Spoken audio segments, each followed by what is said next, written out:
Drive a family out of Florida? One word, money. It costs a lot to live here. It's enough to make some people want to move if they could. The Florida dream has always been sold as a neon-soaked paradise built on sun, salt, and sand. But in 2026, that sand is literally shifting. From the terrifying, it can happen at 3 a.m. reality of sinkholes swallowing entire bedrooms to the invisible, agonizing collapse of the home insurance market, the ground is giving way. People aren't just moving. They're bailing on a peninsula that's becoming too expensive to insure and too unstable to trust. Paradise, it turns out, has a shelf life. The anatomy of an abyss. Karst Geology. Florida is essentially a giant waterlogged sponge wearing a thin, sandy rug. To understand why homes are falling into the ground, you have to stop looking at the palm trees and start looking at the basement, or the lack thereof. Most of the continental United States sits on a foundation of granite, basalt, or sturdy metamorphic rock. Florida, however, is a geological outlier. It is a massive carbonate platform made of limestone and dolostone, the skeletal remains of billions of prehistoric sea creatures that lived and died in a shallow sea millions of years ago. This makes for great beach sand, but for a foundation, it's a nightmare. This type of landscape is known as karst topography. In a karst environment, the ground isn't a solid block, it is a honeycomb. Limestone is highly porous, and more importantly, it is chemically vulnerable. Every time it rains in Florida, the water picks up carbon dioxide from the air and decaying organic matter in the soil. This creates a weak solution of carbonic acid. As this mildly acidic water seeps into the ground, it eats away at the limestone, carving out invisible cracks, pipes, and massive subterranean cathedrals. You could be living above a void the size of a double-car garage and never know it until the moment the ceiling decides it can no longer support the weight of your kitchen. Geologists generally categorize these falling events into 3 types of sinkholes, each with its own level of ruin-your-life potential. First, you have solution sinkholes. These are the slow burners. They happen where the limestone is exposed at the surface or covered by a thin layer of soil. The ground dips slowly over decades, like a bowl forming in the earth. You might notice your front door doesn't close quite right, or your pool starts to tilt. It's annoying, but rarely fatal. Then, there are cover subsidence sinkholes. These are more common in areas where the sand over the limestone is thick. As the rock dissolves, the sand migrates downward into the voids, creating a depression on the surface. It's a gradual sinking feeling that turns a level backyard into a series of rolling, treacherous hills. But the misleading horror stories, the ones that actually cause residents to flee in the middle of the night, are the cover collapse sinkholes. These are the monsters. They occur when the limestone is covered by a thick layer of clay. The clay is strong enough to bridge a growing underground cavern for years, acting as a structural roof. But as the cavern grows larger and the clay becomes saturated with water, or too heavy to support itself, it collapses instantly. There is no warning, no creaking floorboards, just a sudden, violent transition from bedroom to abyss. In 2013, in Seffner, Florida, a man was swallowed by a collapsed sinkhole while sleeping in his bed. The hole was 30 feet wide and 20 feet deep. His brother tried to pull him out, but the earth simply reclaimed him. The house was eventually demolished, and the lot was fenced off. That story remains the ghost story of Florida real estate, a reminder that the ground isn't just a platform. It's a living, shifting participant in your life. However, we can't just blame the rocks. Humans are the ultimate catalyst for these collapses. Florida's population has exploded, and every new resident needs water. To satisfy the thirst of millions, the state pumps massive amounts of water out of the Floridan aquifer. This aquifer provides the buoyant support for the limestone ceilings. Imagine a balloon inside a cardboard box. As long as the balloon is inflated, the box stays upright. When you suck the water, the air, out of the aquifer, the internal pressure drops, and the weight of the houses, the swimming pools, and the strip malls above becomes too much for the hollowed-out rock to bear. Furthermore, we are paving over the very ground that needs to breathe. When we cover the earth in asphalt and concrete, we create recharge problems. Rainwater can't seep back into the ground evenly. Instead, it's funneled into specific drainage spots, creating hotspots of erosion where the acid wash effect is concentrated. We are essentially pressure washing the foundations of our own civilization from the bottom up. When people talk about fleeing Florida, they often lead with the politics or the heat. But for those living in Sinkhole Alley, the stretch of Pasco, Hernando, and Hillsborough counties, the motivation is much more primal. It is the realization that the solid ground they bought into is actually a fragile crust, and the state's insatiable growth is only making that crust thinner. But while the earth opens up in the interior, the edges of the state are being reclaimed by a much more predictable enemy, the tide. The coastal erasure, sand, salt, and gravity. If the interior of Florida is a game of geological Russian roulette, the coastline is a slow-motion car crash that everyone sees coming, but no one knows how to stop. The falling into the ground phenomenon takes on a different, more relentless character when you hit the salt air. Here, it isn't about sudden abysses opening up under bedrooms, it's about the Atlantic Ocean and the Gulf of Mexico systematically reclaiming the very dirt the zip code is written on. Florida's beaches are its greatest asset, but they are also a disappearing act. For decades, Florida has relied on a practice known as beach renourishment. It sounds like a spa treatment for the shore, but it is actually a brutal, expensive, and temporary engineering fix. Massive dredgers sit offshore, vacuuming millions of tons of sand from the ocean floor and piping it onto eroding beaches. It's a multi-million-dollar Sisyphus task. We are essentially trying to build sandcastles in the middle of a rising tide. In 2024 and 2025, several coastal municipalities saw their newly nourished beaches washed away by a single weekend of heavy surf. When the sand goes, the structural integrity of the coastal road and the multi-million-dollar condos lining it is next. The most terrifying manifestation of this is the foundation-up collapse. You don't need a sinkhole to lose a building if the sea is eating the concrete from the inside out. Take the tragic legacy of the Surfside collapse as a turning point in the Florida psyche. It wasn't just a maintenance failure, it was a wake-up call about saltwater intrusion and rebar cyanosis. In coastal environments, the porous limestone allows saltwater to push inland underground. This saltwater meets the steel-reinforced concrete foundations of high-rises. Over time, the salt penetrates the concrete, causing the steel rebar to rust, expand, and crack the foundation from within. The building literally begins to crumble into its own footprint before a single crack appears on the exterior walls. This is the invisible flight. Residents of older coastal towers are fleeing not because their units are ugly, but because the special assessments for foundation repairs are hitting six figures. When a condo board tells a retiree they owe $150,000 for structural stabilization to keep the building from eventually sagging into the surf, that resident doesn't stay to fight the tide. They sell at a loss and head for higher ground. But it isn't just the high-rises. In places like Flagler County or the Florida Keys, the ground is becoming more liquid than solid. We are seeing the rise of ghost forests, stands of dead palm trees and oaks that have been poisoned by the rising salt table. When the trees die, their root systems rot. Those roots were the only thing holding the soft, sandy soil together. Without them, the land simply slumps. In some North Florida coastal communities, backyard docks that were once 10 feet above high tide are now submerged twice a day during king tides. This sunny day flooding means that even without a storm, the ground is saturated. A saturated foundation is a weak foundation. The psychological tipping point happens when the water stops being an event and starts being a neighbor.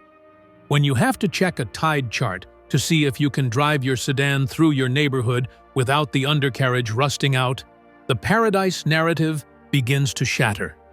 This is slow motion fleeing. It's the realization that while you might be able to patch a roof after a hurricane, you cannot patch the Atlantic Ocean. You cannot out-engineer a rising water table that turns your backyard into a swamp and your septic tank into a biohazard. We are witnessing a strategic retreat. For the first time in Florida's modern history, waterfront property is starting to look like a liability to the middle class. The ground in your title isn't just a surface, it's an ecosystem. And in Florida, that ecosystem is increasingly wet, salty, and structurally compromised. People are realizing that the state's famous limestone shelf is less of a shelf and more of a sieve. As the water comes up, the stability goes down, and the residents are caught in the middle, watching their most valuable asset, their home, literally lose its grip on the earth. Nature may be the architect of the crisis, but the insurance industry is the one delivering the eviction notice. The actuarial collapse. Why no one will insure the whole. Nature may be the architect of Florida's crumbling foundation, but it's the insurance industry that is handing out the eviction notices. If you want to know why people are fleeing their homes, look at their monthly mortgage statements. For many, the ground falling away isn't a geological event. It's a financial one. When the cost to insure a home starts to rival the cost of the mortgage itself, the house, as an asset, is essentially sinking into a pit of unviability. As we move through 2026, the Florida insurance market is finally showing a pulse after years on life support. But the scars of the death spiral from 2022 to 2025 remain. At its peak, the crisis was a perfect storm of bad luck, bad policy, and what can only be described as a legal gold rush. While homeowners in the Midwest were paying $1,500 a year to protect their property, Floridians were being slapped with bills for $6,000, $8,000, or even $12,000. Why? Because for a long time, Florida was a sue-happy paradise. Before the landmark tort reforms of 2023 and 2024 finally took hold, Florida accounted for roughly 79% of all homeowners' insurance lawsuits in the entire United States, despite having only 9% of the country's property claims. This wasn't because Florida houses were 10 times more fragile. It was because of a legal loophole known as Assignment of Benefits, AOB. Contractors would knock on a door after a minor storm, tell the homeowner they could get a free roof, and have the homeowner sign over their insurance rights. The contractor would then bill the insurance company for 3 times the actual cost. If the insurer refused to pay the inflated bill, the contractor's lawyers would sue. Under the old one-way attorney fee rules, the insurance company had to pay the plaintiff's legal fees if they lost by even a single dollar. It was a massive, state-sanctioned siphon that drained billions from the system, forcing major carriers like Farmers, AAA, and State Farm to either stop writing new policies or pack their bags and leave the state entirely. This mass exodus created a terrifying vacuum. When the big, well-capitalized names left, homeowners were funneled into Citizens Property Insurance Corp., the state-backed insurer of last resort. By 2023, Citizens had ballooned to over 1.4 million policies. It became the largest insurer in the state, a precarious position for a government entity. If a massive hurricane had leveled a major city during that time, Citizens wouldn't have had enough cash to pay out. The state would have been forced to levy a hurricane tax, assessments, on every single person in Florida, even those not insured by Citizens, to cover the gap. In a very literal sense, the entire state's economy was resting on a foundation of hope and good weather. As we sit here in 2026, the narrative is starting to shift. The draconian legal reforms, shortening the time to file a claim, ending one-way attorney fees, and banning AOB, have finally staunched the bleeding. For the first time in a decade, we are seeing rate decreases. Major players like Florida Peninsula and Heritage are filing for 8% to 10% price cuts. The depopulation of Citizens is working, with its policy count dropping below 400,000 as private companies feel safe enough to come back into the water. But here is the catch, and the reason people are still fleeing. The new normal is still incredibly expensive. A 10% decrease on a $7,000 premium still leaves a family paying $6,300 a year for the privilege of living on a limestone shelf. For many retirees on a fixed income or young families trying to break into the market, the damage is already done. They've seen the volatility. They've felt the panic of receiving a non-renewal notice in the mail and realizing they might not be able to sell their home because a buyer can't get a mortgage without insurance. Furthermore, there is the reinsurance trap. Even if Florida fixes its internal legal mess, it is still at the mercy of the global market. Florida insurers don't keep all the risk themselves. They buy insurance for insurance companies from global giants in London, Zurich, and Bermuda. These reinsurers look at Florida and see a peninsula that is getting hotter, with storms that are getting wetter, and Sinkhole Alley that is getting hollower. If a wildfire in California or a flood in Germany hits the global reinsurers hard, they raise the rates for Florida. This creates a gentrification of risk.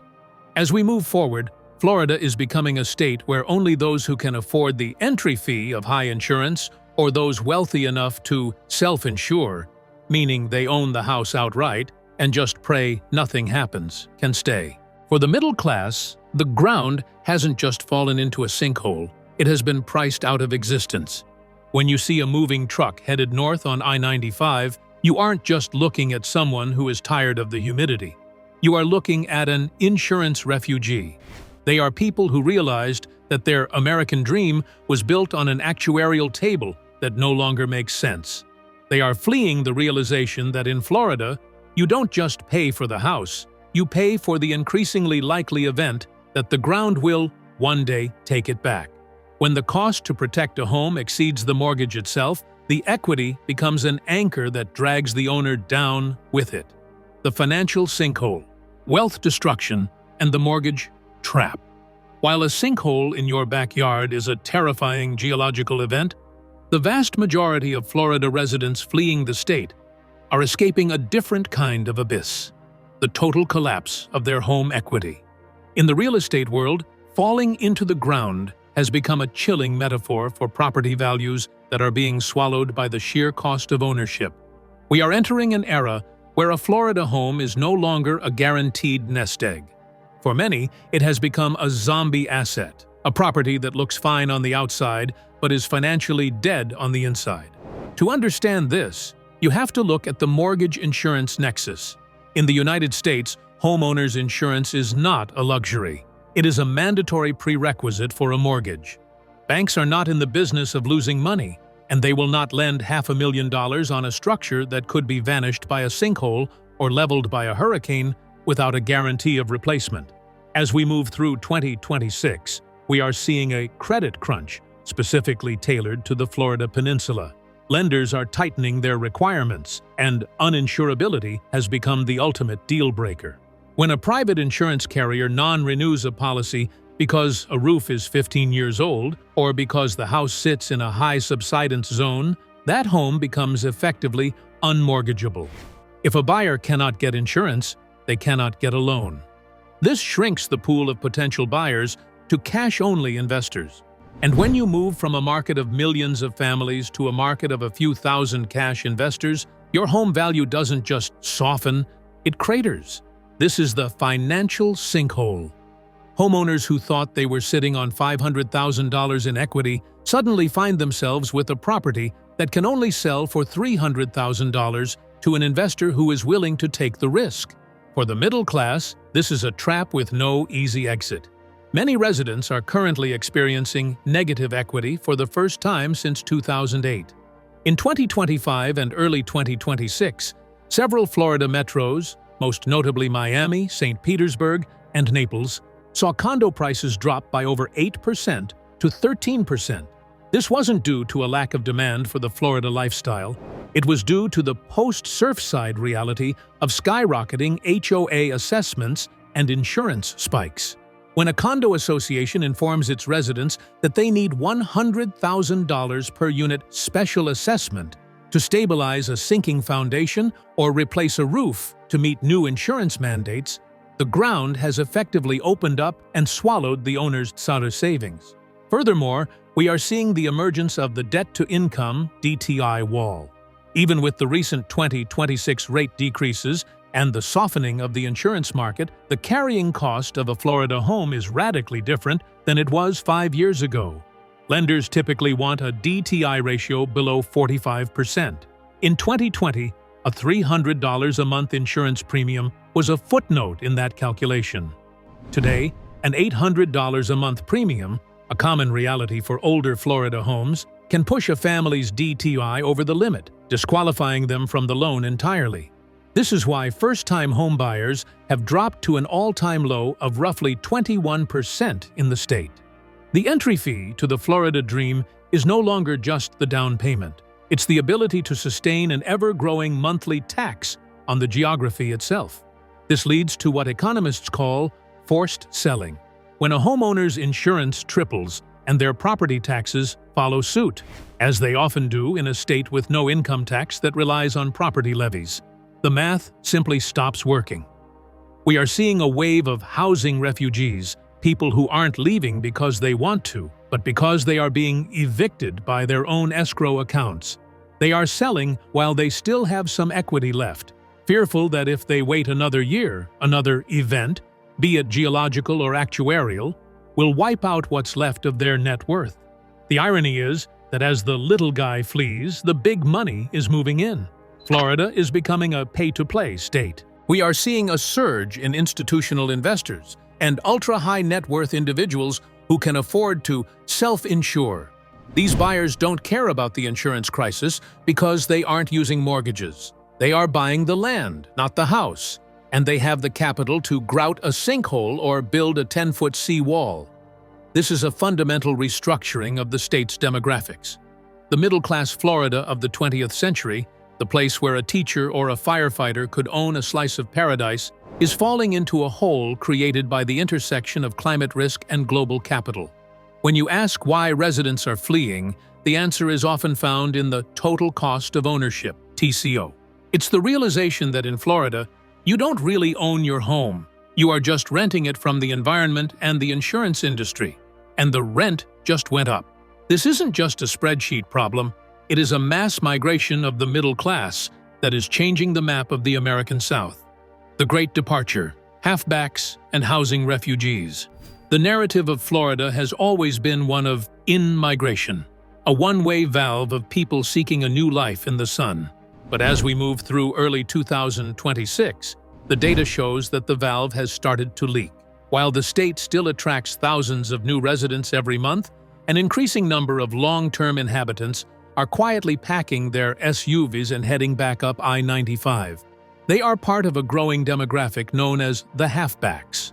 The term halfback refers to a specific, strategic migratory pattern. People who moved from the Northeast or Midwest all the way down to the Florida peninsula realized the paradise was either too expensive, too crowded, or too geologically unstable, and decided to move halfway back up the coast.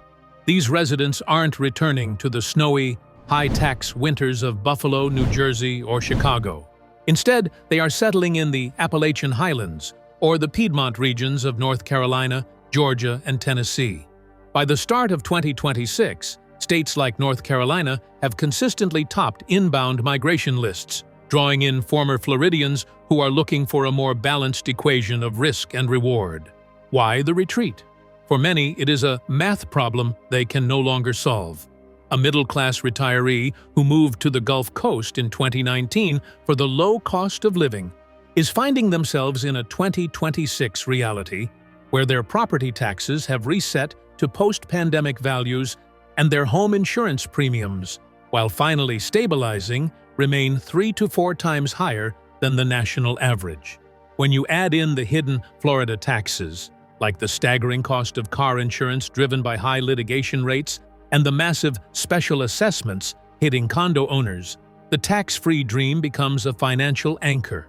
We are also seeing the rise of climate actuarial refugees. While they rarely use that academic label, they describe themselves as tired. They are tired of the hollow feeling in their stomach every time a tropical depression forms in the Atlantic, wondering if this will be the one that renders their home uninsurable.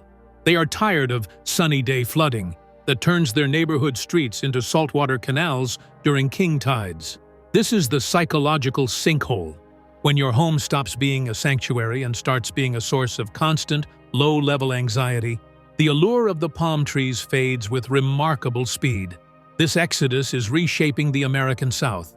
Cities like Knoxville, Tennessee, and Asheville, North Carolina, are seeing a surge in refugees from the Sunshine State who are looking for stability over scenery.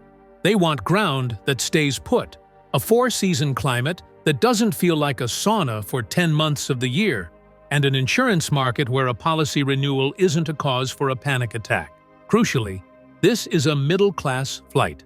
The data from 2025 and 2026 suggests that while the ultra-wealthy are staying, treating the $20,000 insurance bills as a mere cost of doing business, the teachers, nurses, and mid-level managers are the ones bailing.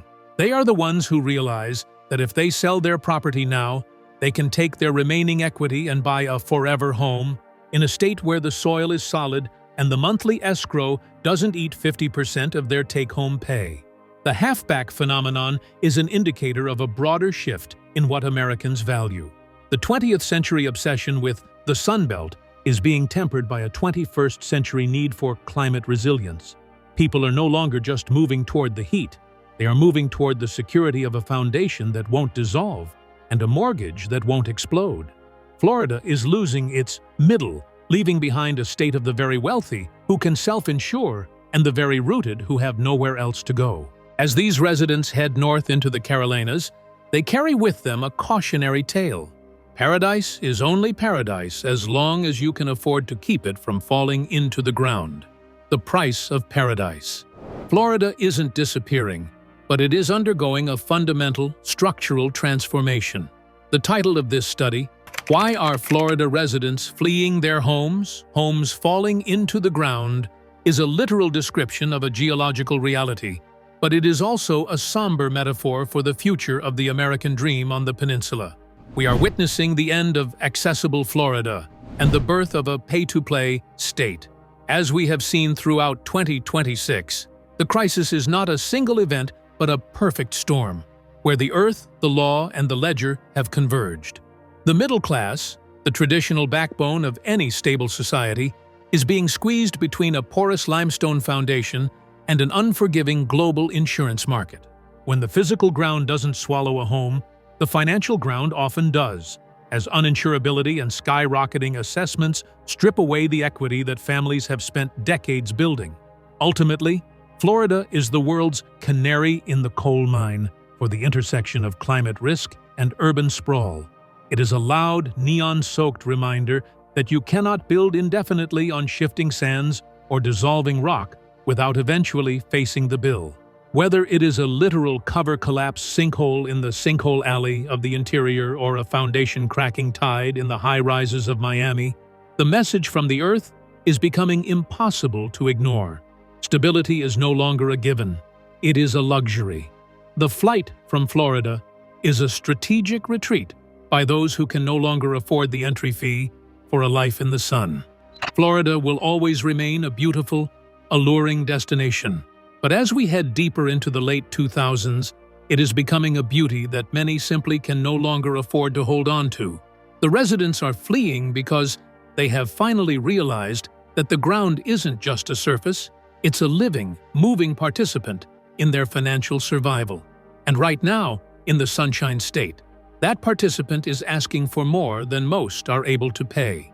Florida's shifting landscape is a preview of a global future where geography and finance collide. If you found this analysis valuable, don't let the conversation end here. Subscribe to our newsletter for weekly deep dives into the forces reshaping our world. Stay informed, stay ahead, and join a community looking beneath the surface. Click subscribe to keep exploring. Thanks for watching.